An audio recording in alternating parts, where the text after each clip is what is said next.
Hey everyone, I'm here to do my review for The Last Remnant for the Xbox 360 and PS3. I used to be a huge RPG gamer, but lately I've been reduced to playing World of Warcraft and shooters mostly. So I decided to pick this game up because it's from Square Enix and I used to love the Final Fantasy series, and it seemed intriguing with its 25-man fights and just all around interesting. So I read some reviews on it before I picked it up, and I realized that people don't really like this game.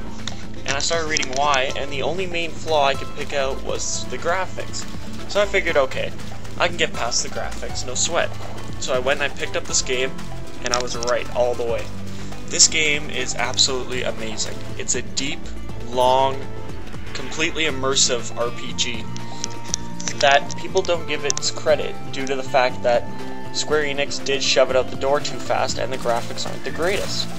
Now, when I say the graphics aren't the greatest, I'm going to be focusing on this point because I want to debunk all the game review sites that say that this game is crap due to that.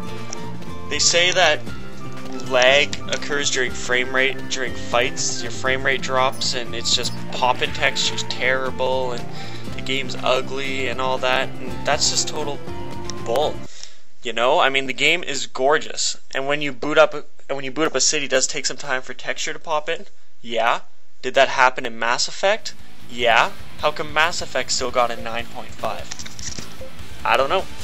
So then you get into battle, and is it a bit laggy?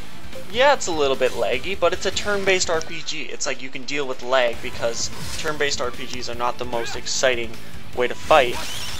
And there is a bit of texture pop in, but mostly you're watching who's fighting what and the HP of your guys. You're not even looking at the animations. And even if you are, you buy an RPG for its depth, its story, and just the amount of customization you can do in a Japanese RPG. And that's exactly what this game delivers. If its graphics aren't the best, who really cares? You know, I mean, RPGs were never known for great graphics, and this game does push the envelope when it comes to graphics on a console.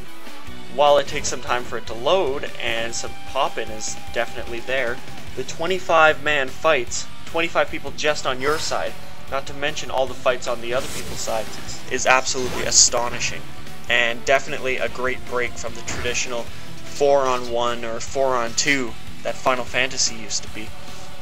Fights can be long, and this game is definitely punishing. It's a hardcore RPG, and if you die, be prepared, if you die in one battle, to go back 15 minutes if you save just before the fight. It's not friendly to you.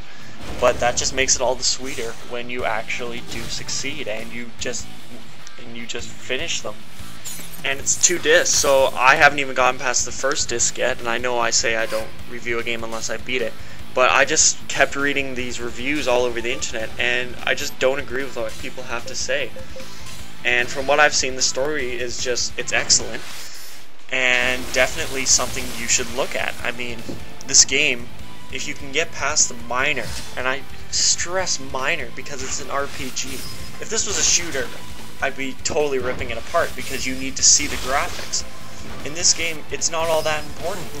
So really, I mean, if you can put aside minor graphical flaws, then this is probably one of the best RPGs on the 360 or PS3 to date. It's definitely different. It's very Japanese style, and it does have that kind of Japanese flair to it.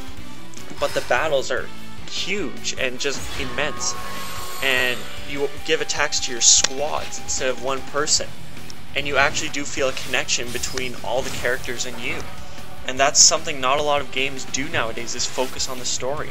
You know, you see all these games and it's not really story driven. So definitely check out this game if you're even a fan of RPGs. I wasn't even a fan of RPGs before I picked this up, and now I'm back into loving them. So even if you don't really like RPGs, I would suggest buy this game if you can put it past the minor graphical flaws and the punishing difficulty. You know, I mean, it's a hard game, but if you can get past it and you aren't going to be a whiny little person about it, then it's a great game. So definitely go and check it out. The Last Remnant for the Xbox 360 and PS3. Thank you.